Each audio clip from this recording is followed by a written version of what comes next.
Elokuva siis 9. Nyt alkavassa tositarinassa ollaan Pohjois-Karjalan Juuassa. Metsät ja järvet ovat vieneet päähenkilömme mielen niin täysin, että nainen ja perhe-elämä ovat toistaiseksi jääneet vain haaveeksi. Tositarinan on kuvannut ja ohjannut Juha Taskinen.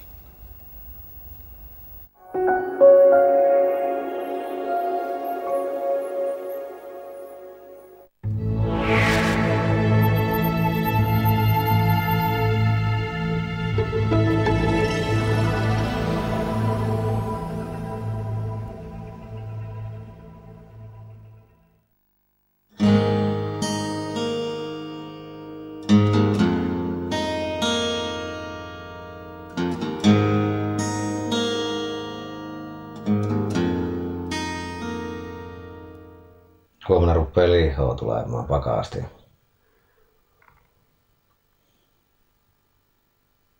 Tässä tämä vaan ottaa tällä rauhallista jaksaa huomenna 16 tuntia ampua.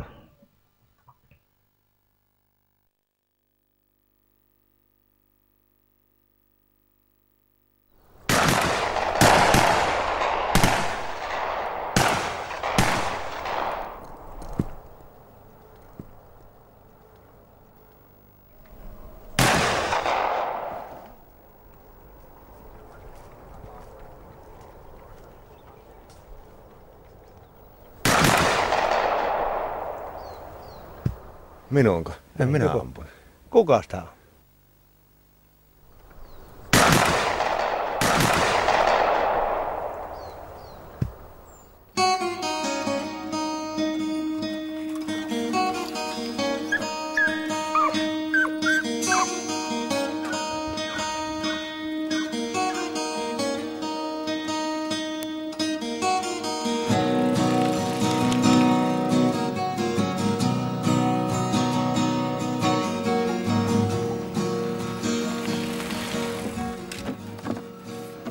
Eihän sitä ikinä tiedä.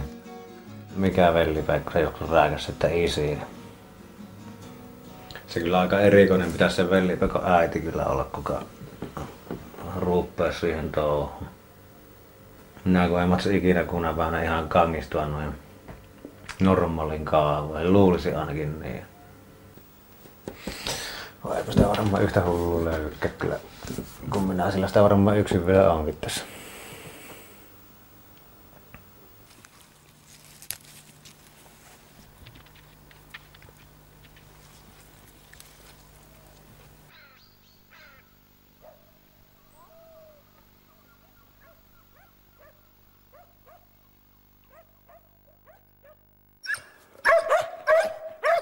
Metsästys on vähän semmonen, ei se ole mikään harrastus enää mulle, se on joku semmonen elämäntapa, pakko mielen näköjään ja kalastus.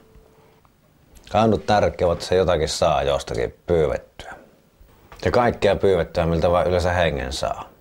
Mistä on mitään hyötyä, vaikka sitä ei nykyaikana ehkä tarviisikaan.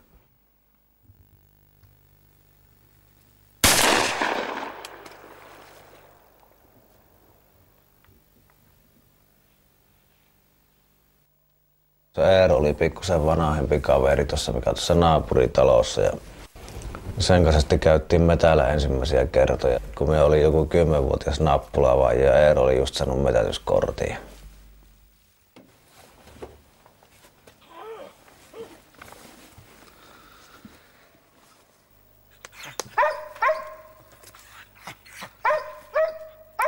Olihan minulla pitkä suhe ihan hyvän naisen kanssa, mutta sitten se meni siihen, että kävin liikaa metäällä ja se sanoi, että olipa hänet tai metätys ja metällähän se piti jo aamulla lähteä.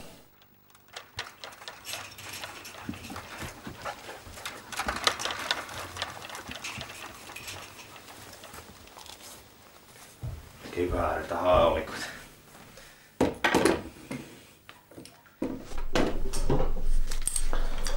Tässä on Simpson Suhri, saksalainen laatuase. Ostin joku 10 vuotta sitten, mutta ei tällä paljon tullut ammuttua. Jonkun verran. Tässä on hirvikivääri. 30.06. Tästä nämä aseet oli täynnä ollut kuin 10. 10 nyt tällä hetkellä.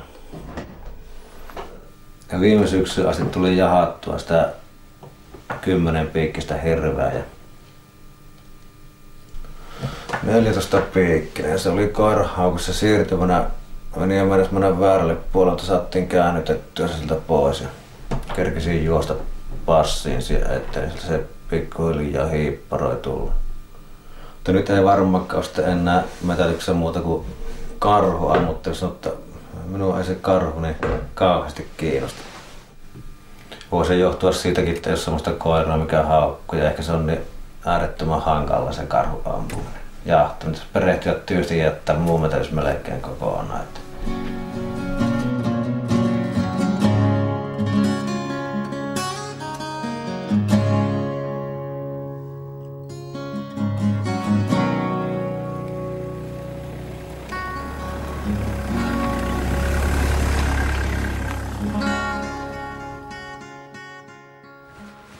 Se yksi mies neuvotaan paikan mulle. Se jostakin syystä ampui itse sattua kuusen juuretta, mikä paljon tuulla.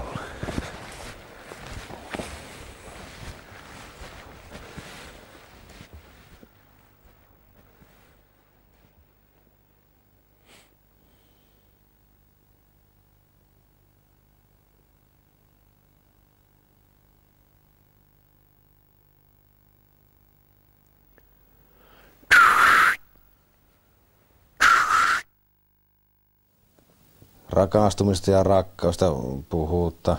Sitä on radiot ja televisiot täynnä, mutta semmonen jos omalle kohdalle sattuisi, niin mielenkiintoinenhan tuo olisi tuohon tutustua.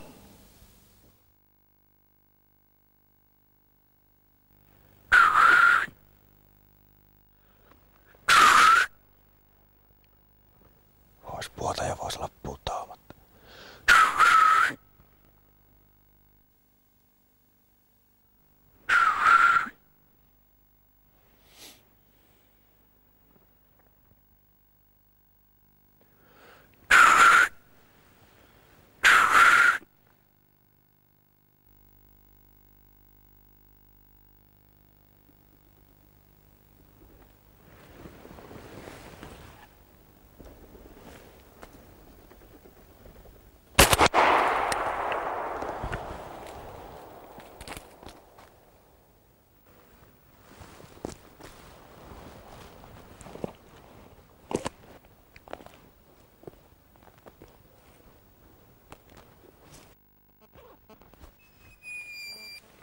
Terve. Yhden teeren ammuin ja kanahaukka tuli niitä ajonemaan pois. Poika Teeri. No entäs sinä, oliko mehtoas? Ai joo.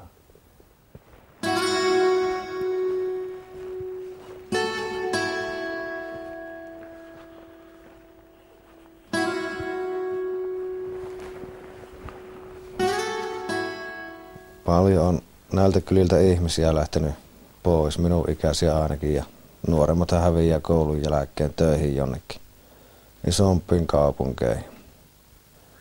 Tässä 10 vuosien saatossa niin tälläkin kylällä niin paljon on itsemurhia tehneet ihmiset, vanhemmat ja nuoremmat, että mikä paljon päätä vaivan.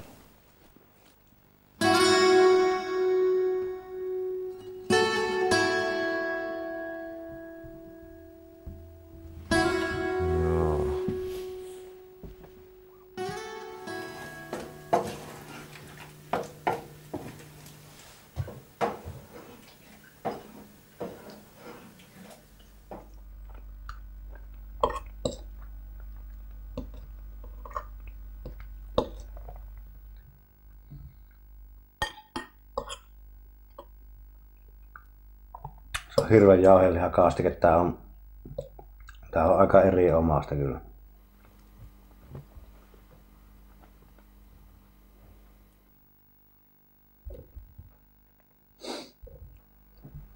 Nuorempana oli aika paljon enemmän intoa tuohon kaikkeen metätykseen, mutta nyt vähän tänä syksynä niin hiipuu jostakin syystä.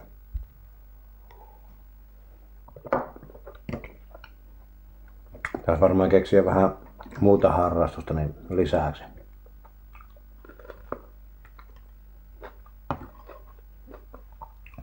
Ei silti kyllä lihaa riittää syödä, ei se lihan puutteesta tarvitse elää.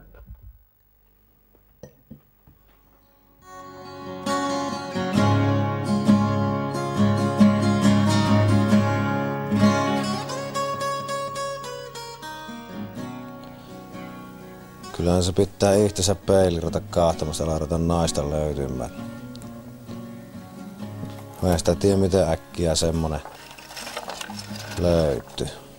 No miksi se sitten tää elämä mennä, että jouttiko sitä taas metälle ja jouttuuko mökkiä vielä laajentamaan ja vapaus menisi.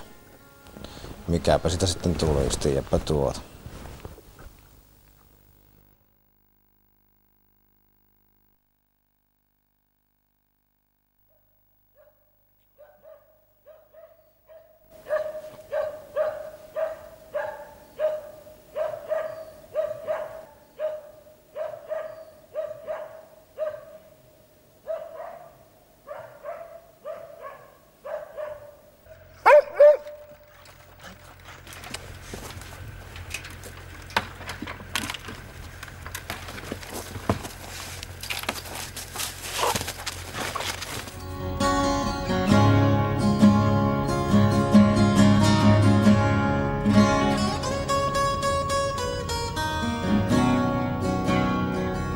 Vetiinkö minä tuota Kohtavaralta päin vai tulenko minäkin sinne vai? No minä ajan tän Vuokon tien vielä tuon ja ajan Kohtavaralla. Joo, no niin.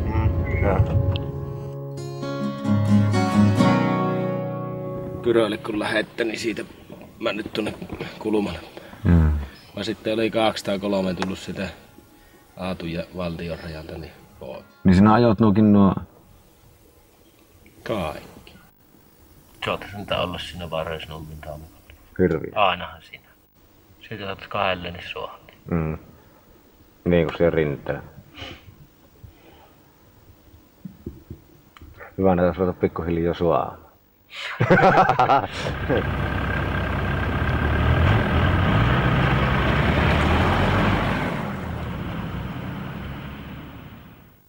Nekin hirvet, mitkä tuolla metällä ammuttaa, niin eipähän ne ainakaan ole tuolla niin ihmisiä tappamassa tien päällä. Niin. On jotenkin silti tuntuu, että metätystä ei tänäpänä ymmärretä. Saalista ei saisi tulla, tulilla pitäisi vaan istua ja tyhjän repun kanssa kotiin tuolla. Joskus tuntuu, että 100 vuotta liian myöhään on syntynyt.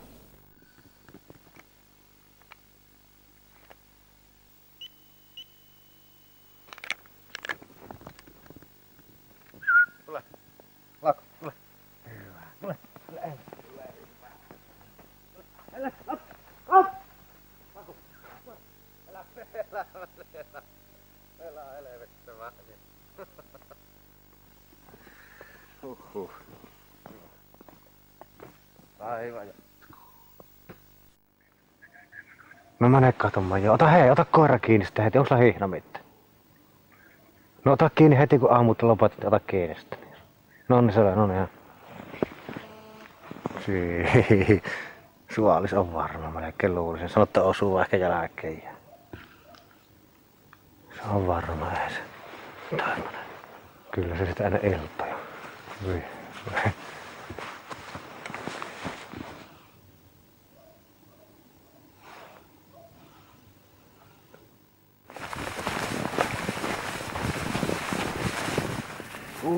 Ei pureisa ja sorme, kun minä vensin luonnon pois.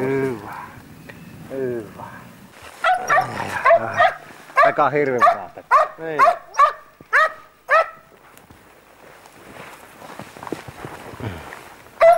Siinäpä se. Uros. Uros vasa, sarven tapit.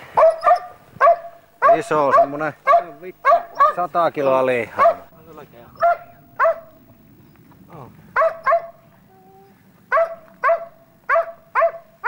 Mä enää sitä kannata. Herretti varma perperi.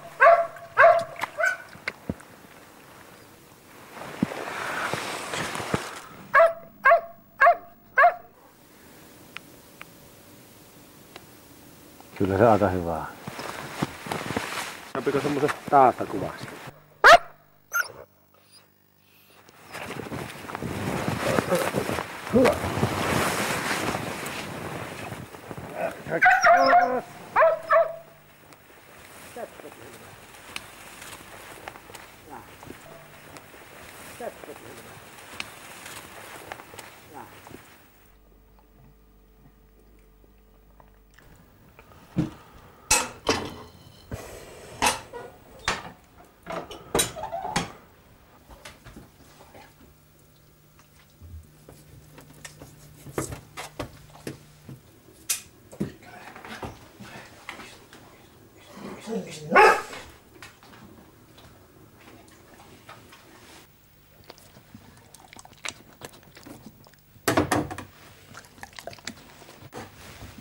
Ensimmäisestä koirasta se yleensä tulee se paras koira mitä on ja siihen käyttää ehkä eniten aikaa ja vaivaa ja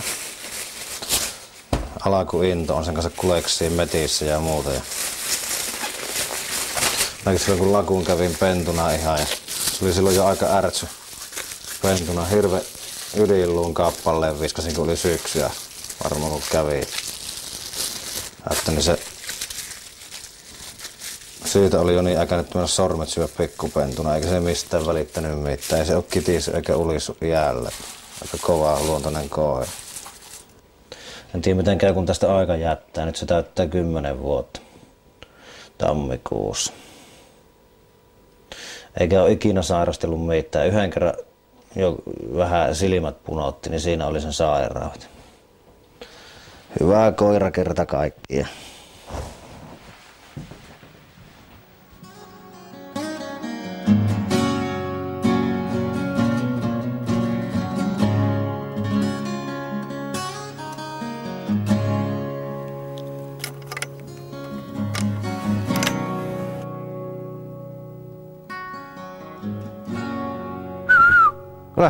Tule! Käy tie! Tuossa! Käy! Tuossa! Alaman!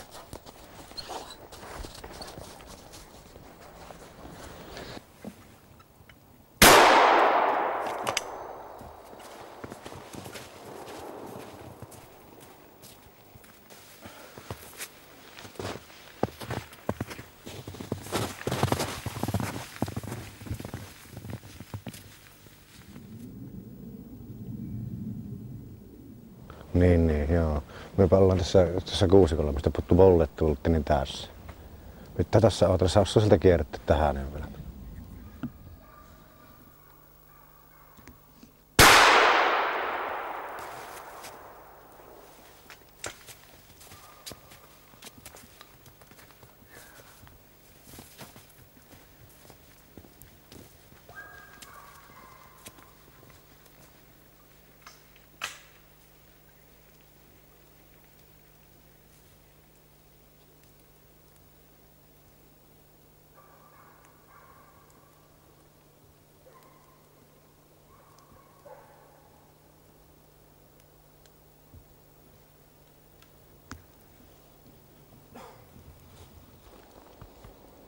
Pollissa mulle yhden kerran kyselevät tiukka, että mikä se ammatiksi laitetaan. Mä oon ammattimetsästäjä, niin ei kelevän.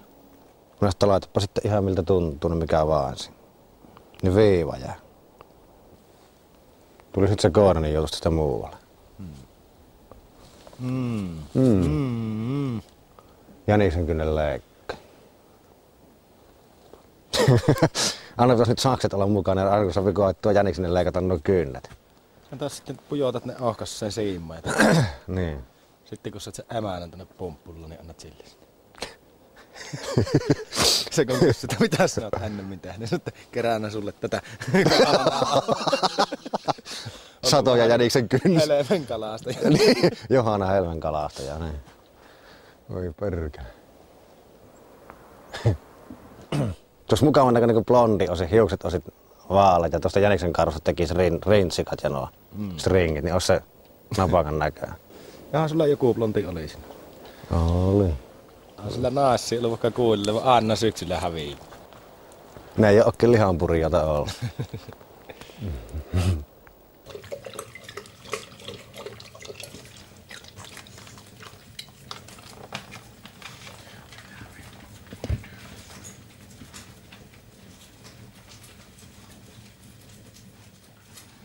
Olen tehnyt kaikenlaisia hommia, mutta rikastumahan nyt ei ole päässyt. Ja nykyisessä työtilanteessa on tosi tyytyväinen, että olen yliopistolla ollut jo 5 vuotta ja se on 5 vuotta töitä ja 5 vuotta vapaata. Ja siinä kerkee harrastaa ja metätellä, eikä tule ressiä. Monet ihmiset nykyään on joutunut tuon raavan pyörään. Se on varmaan rahaa ja uraa ja hienouksien perässä pitää olla, mutta sitten ei ole vapaa-aikaa ollenkaan. Velekkaa on silmät korvat täynnä. Ja huomaa sitten eläkkeelle, että elämä onkin ohi eikä nyt mitään tehdä.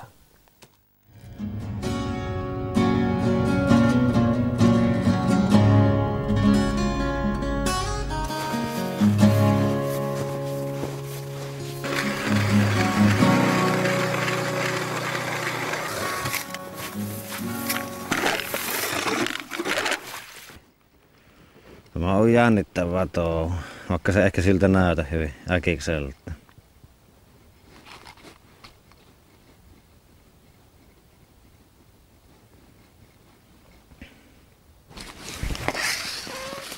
Mutta jännä se on, kun näitä sieltä vaan nousi. Urosmatiikka. Ja se vei muiku.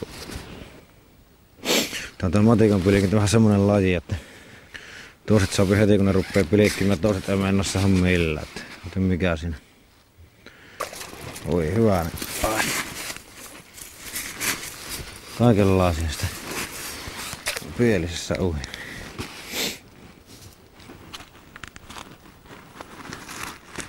Rukkana se kohti parhaiten on sillä kiinni. Nämä on jo ihan hyviä mummojen syy.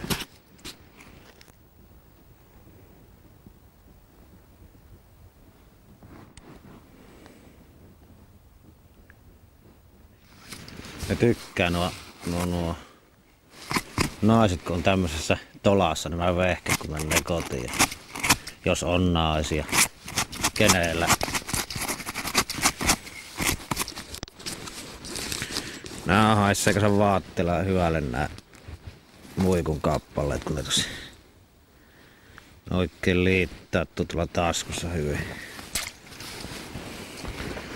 Toiset ei käytä syöttiä, mutta 20 vuoden kokemuksella pitää sanoa, että ehkä se on ihan hyvä.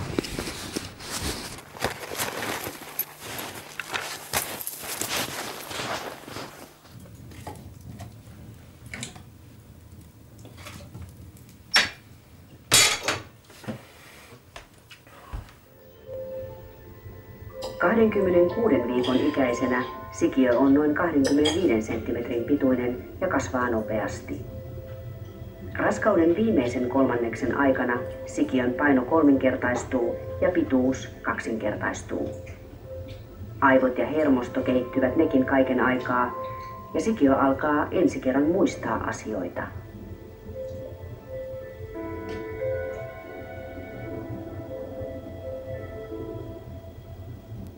Kun äiti alkaa jo tointua stressistään ja hänen pulssinsa palaa normaaliksi, sikiön pulssi kohoaa stressivuoksi. Äitille ressi, joo. Mintulla ei ole ressiä.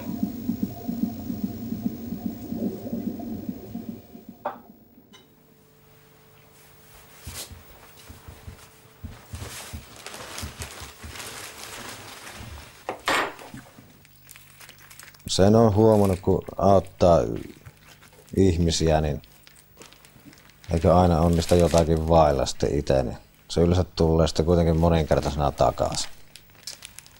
Ja toiseksi se minulle on melko samaa, mitä muut minusta ajattelee, että minä en puutu yleensä toisten elämään ja tekemisiin. Toivoisin, ettei muutkaan hirmu paljon niin puutu siihen, mitä minä teen.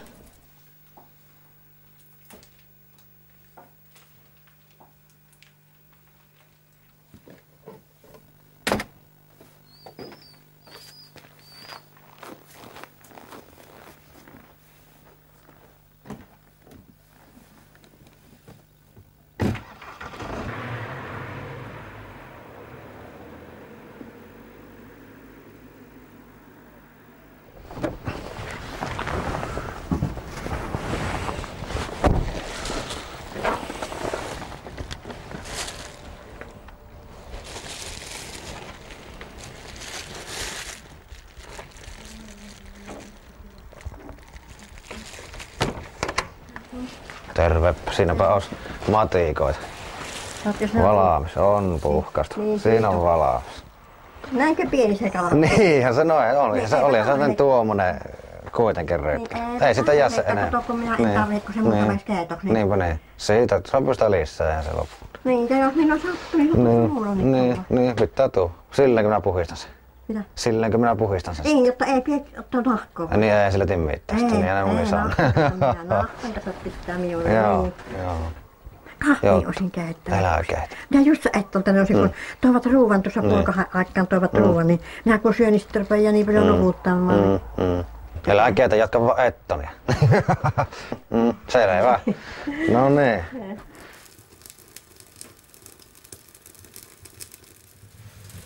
Joo. Sitä viimeisen vuoden aikana vasta siltä on tuntuu, että jos jotakin vellipäikköä tulemaan tai muuten tämä rupeaa olemaan vähän niinku naelaskun puolella tosiaan. Venäjältä se on eukko haettava, eikä jotain muuta mahdollista ole. Siinä tuloksessa minä olen tullut. Siellä niin säikysilmällä kahtelevat annettiin. Toivotonta. Niin.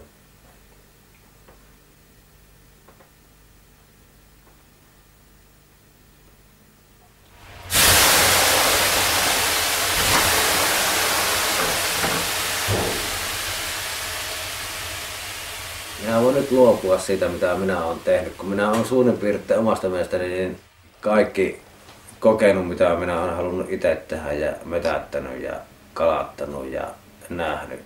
Minä olisin nyt valmis muuttamaan elämän sille, että minä haluaisin nähdä, että mitä on se, kun tulee lapsi, oma vellipäikkä.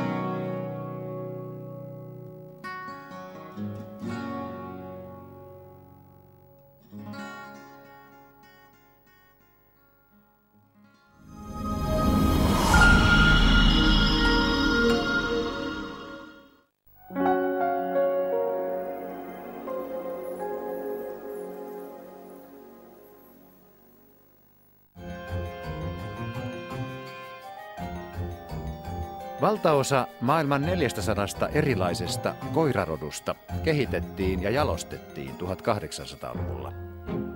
Miten koiraa on muokattu ihmisen tarpeisiin?